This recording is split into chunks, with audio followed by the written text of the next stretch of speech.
enfermedad en la válvula aórtica, ¿no? La insuficiencia aórtica, ¿no? Es un trastorno de la válvula aórtica caracterizado por lo mismo que la válvula mitral, acuérdense de ayer, de la clase de ayer. Reflujo de sangre desde la aorta hacia el ventrículo izquierdo, ¿no? El gráfico es bien clarito, ¿no ven? Cuando se contrae, la válvula se abre y sale la sangre hacia el torrente circulatorio, ¿no? En la diástole, esta válvula tiene que cerrarse inmediatamente. ¿Me comprenden? En diástole, porque hemos dicho hace unos minutos atrás que en sístole se abre, pero en diástole se cierra. Es por eso que la sangre recorre todo el circuito de la circulación mayor, gracias al cierre de esta válvula. ¿Entendido? ¿No ven? ¿Ahí me han entendido o no? Sí, doctor. Bien. Pero por alguna enfermedad de agente infeccioso, de agente degenerativo, inflamatorio, cualquier cosa que provoque que esta válvula quede abierta o no competente, la sangre, en vez de recorrer en forma anterógrada hacia adelante, refluye. A esto se llama insuficiencia aórtica. ¿Entendido? Y genera, lógicamente, trastornos hemodinámicos muy importantes que los vamos a continuación describir. ¿Sí?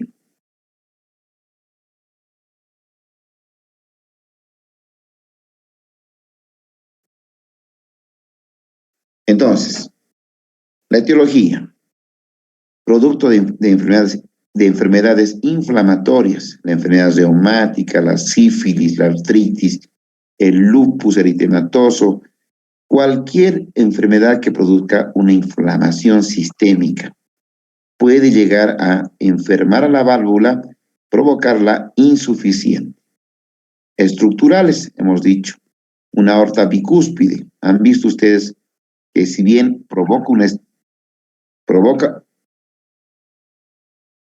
estenosis,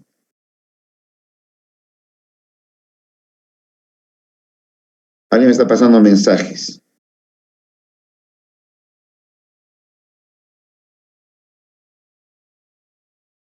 Ya. Bueno, sí, gracias al que me está pasando la forma de borrar, pero bueno, terminaremos así no pierdo el tiempo. Bueno, la próxima vamos a identificar a la persona y lo voy a demandar ante el Tribunal de Honor. Estructurales. Entonces, hemos dicho que la aorta bicúspide, si bien es una etiología congénita de la estenosis, pero ustedes han visto que a veces queda entreabierta, o sea, no cierra completamente. Ese grado de no cierra completamente provoca una insuficiencia también. O sea, que significa que tiene una doble lesión. Si bien tiene una doble lesión estenótica, también tiene una lesión insuficiente porque al no coaptar, al no cerrar, provoca un grado de insuficiencia aórtica. ¿De acuerdo o no? Sí. Bien. El aneurisma del seno de Valsalva, ¿qué significa eso? Ustedes saben que hay una porción, ¿no?, del seno de Valsalva en el origen de la aorta a nivel del corazón, ¿no? Inmediatamente hay unos ensanchamientos naturales, ¿no?, de la aorta ascendente. A estos se llaman senos de Valsalva. Estos senos de Valsalva muchas veces empiezan a dilatarse, a crecer. Este crecimiento produce un ensanchamiento del anillo aórtico. Al ensancharse el anillo aórtico, lógicamente, las valvas no van a coaptar en el cierre en la diástole, y provocando, lógicamente, una insuficiencia. Cualquier enfermedad inflamatoria como la mixomatosis o el síndrome de Marfan hacen que toda la estructura del colágeno del tejido conectivo de la aorta, en especial, del anillo aórtico empiezan a degenerarse, por ende a crecer, ¿no? Provocando lógicamente un cierre inadecuado de la válvula aórtica, ¿sí? Lógicamente, el traumatismo, una herida contuso cortante, una infección a nivel de las valvas cardíacas, de la válvula aórtica, producen una insuficiencia aórtica. Y vean que el origen reumático sigue siendo la causa más frecuente en nuestro medio, en el 70%.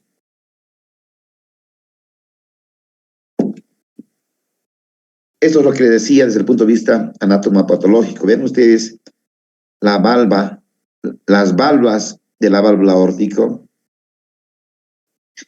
Esta es la valva del seno no coronariano, que no tiene relación con el ostium, con el origen de las coronarias. ¿Ah? Y estas son las valvas que tienen, lógicamente, relación. La del lado izquierdo, la del lado derecho, ¿no? Está abierta la aorta para que podamos nosotros contemplar el aparato valvular. Esta es una mala imagen, ¿no? Pero bueno, se presenta de que las mismas enfermedades que pueden producir una insuficiencia aórtica, que no lo voy a mostrar muy, porque los voy a confundir.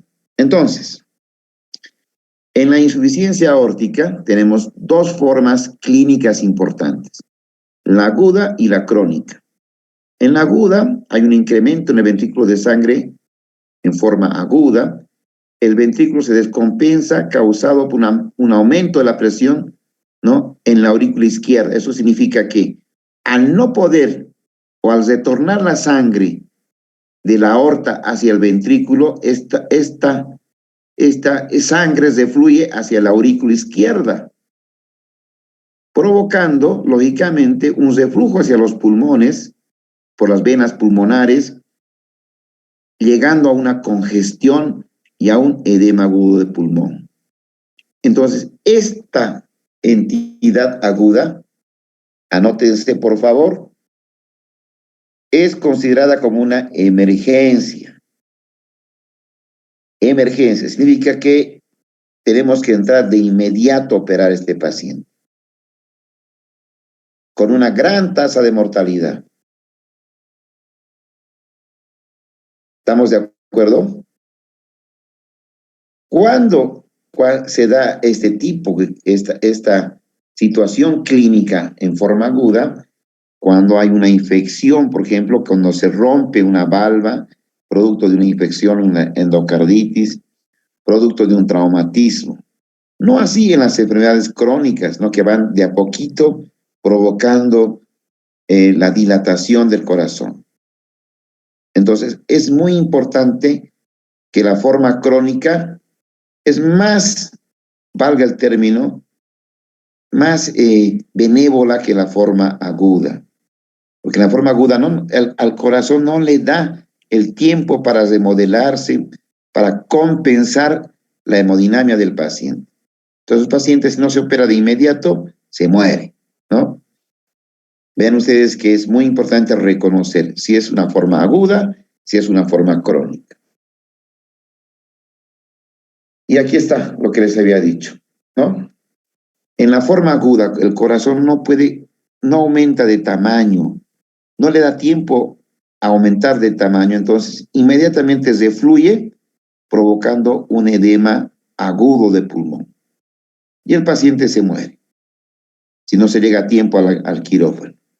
Pero en la forma crónica, el corazón se va remodelando en función a esta sobrecarga de volumen que viene de la aorta, producto de la insuficiencia. Entonces, es poco frecuente, pero nos da tiempo para llegar a hacer un reemplazo de la válvula aórtica. ¿Estamos de acuerdo? ¿Me escuchan? ¿Me entienden? Hola. Sí, doctor. Bien.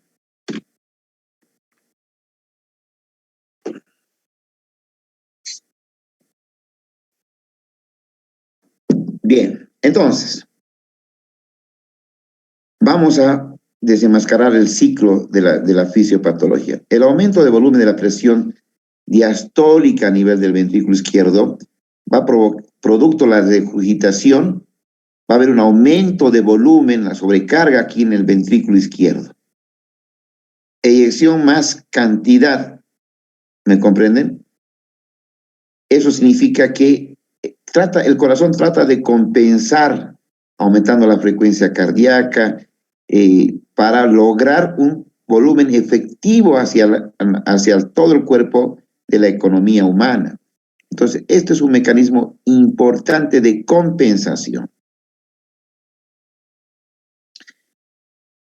Y si hablamos de la clínica, en las formas crónicas puede haber, digamos, puede durar entre 10 a 15 años, palpitaciones, disnea de esfuerzo, ortopnea, todos esos elementos que nos hacen pensar en un problema valvular aórtico, ¿no? Aquí está, y quiero que se anote. Pulso, normal o aumentado. Hay una velocidad de ascenso normal y aumentada, es un pulso saltón, que significa que cuando empezamos a sentir el pulso, empieza como si fuera un pulsito lento y después aparece un pulso saltón, ¿no? Eso es muy importante a nivel. La presión arterial sistólica puede estar normal o aumentada, pero cuando ya el corazón empieza en falla cardíaca, lógicamente va a estar disminuida. Y el crecimiento del corazón hace que nosotros podamos palpar en el ápice del corazón a nivel del quinto al cuarto espacio intercostal.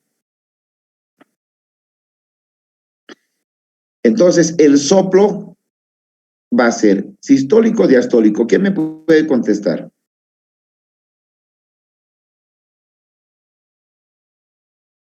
Sistólico, doctor. No, pues, al revés, Yulisa. ¿No?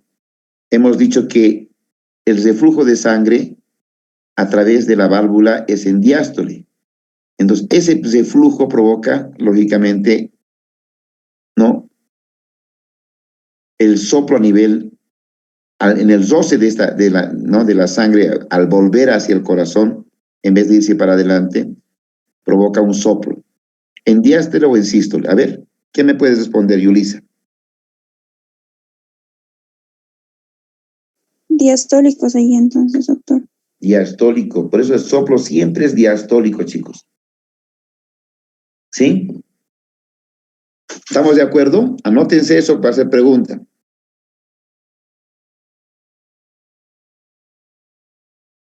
Bien. El soplo sistólico de hiperflujo, no, esto está mal. El soplo de Austin-Flynn mesodiastólico, no, esto está confundido. Lo único que quiero que se metan en la cabeza es de que el soplo es diastólico en la insuficiencia aórtica. ¿De acuerdo? ¿Estamos de acuerdo? Sí, doctor. Bien. El signo de Muset, que es el balanceo sincrónico de la cabeza con los latidos. Para ver que estos pacientes, cuando ya tienen una insuficiencia bien instituida, en la cabecita les empieza a hacer como un tic, ¿eh?, acompañando el latido cardíaco, ¿sí? El signo de Muset. El signo de Müller, pulsación de la úvula, le hacen abrir la boca, la úvula, van a sentir que es como una campana, como un badejo de campana. Se moviliza en función al latido cardíaco. El signo de Rosenbach, pulsación del hígado, muchos hacen palpación del hígado y se siente el latido. El signo de Gerard, ¿no?, la pulsación del vaso, eso nunca lo he visto, pero está descrito en la literatura. Esto, el signo de Quink, pulsación del lecho capilar. Si uno es finito en la parte de la semiológica, van a ver que el lecho de las uñas tienen una vista de pulsación, ¿sí? El signo de Durosies, el soplo sistólico y diastólico al comprimir la arteria femoral. El signo de Traube, un ruido de pistolazo al auscultar la arteria femoral. Son elementos que nos hacen semiológicos, que nos hacen diagnosticar o que nos ayudan a diagnosticar la insuficiencia aórtica. El ecocardiograma, como ya había dicho antes, es el gold estándar del estudio de la valvulopatía, ¿no? puede ser el electrocardiograma puede ser normal o un crecimiento del ventrículo izquierdo, trastornos de la repolarización y conducción ventricular. En la placa de tórax, una cardiomegalia y una congestión pulmonar. Vean ustedes, hay un crecimiento de una hipertrofia del ventrículo izquierdo por la dilatación, ¿no?, a nivel cardíaco. En la placa de tórax podemos llegar a tener una imagen normal o una imagen con congestión pulmonar, como se ve acá en esta imagen. Hay una congestión pulmonar importante del hilio pulmonar, producto del reflujo de sangre hacia la aurícula izquierda y de la aurícula izquierda por las venas pulmonares a los pulmones, provocando una congestión pulmonar hasta poder llegar a un edema agudo pulmonar.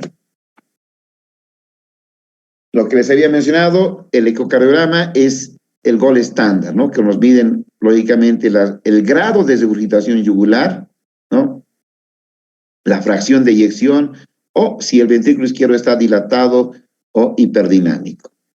El cateterismo cardíaco valora lógicamente lo que les había mencionado, las coronarias, ¿no?, porque es un estudio contrastado del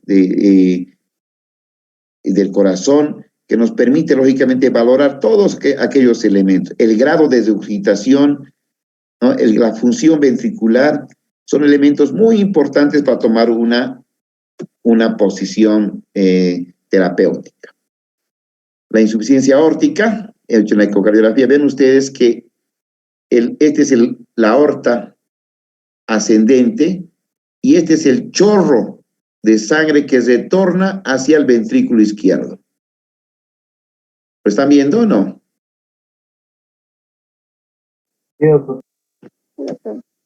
Bien, vean ustedes que en vez de salir hacia la aorta, el chorro vuelve hacia el ventrículo izquierdo. Todos estos elementos nos permiten valorar la ecocardiografía, ¿no? Bueno, el tratamiento médico, lógicamente, dependiendo el hallazgo, ¿no?, y la etiología, podemos dar profilaxis antibacteriana, se usa muy, ¿no?, lógicamente los betabloqueantes, los diuréticos, los digitálicos, para mejorar desde el punto de vista hemodinámico al paciente. Pero el tratamiento de elección, según las indicaciones, siempre es el reemplazo valvular aórtico cuando no puede ser manejado desde el punto de vista médico. Ustedes han visto que en la insuficiencia aórtica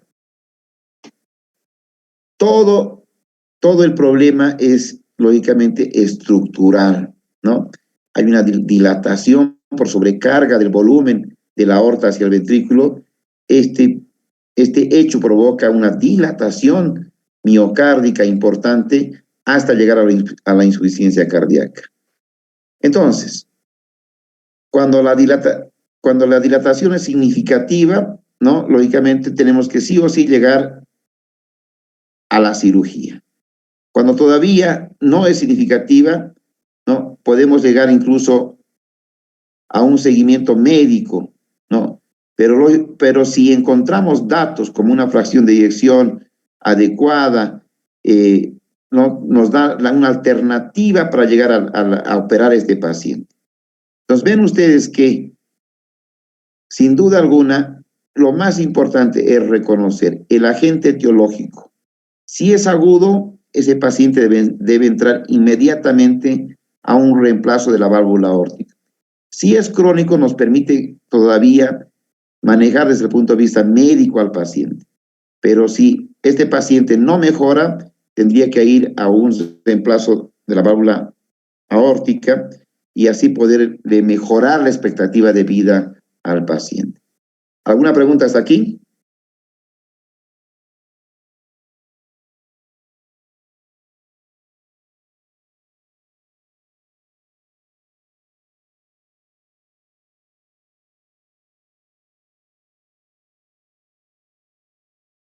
¿Alguna pregunta?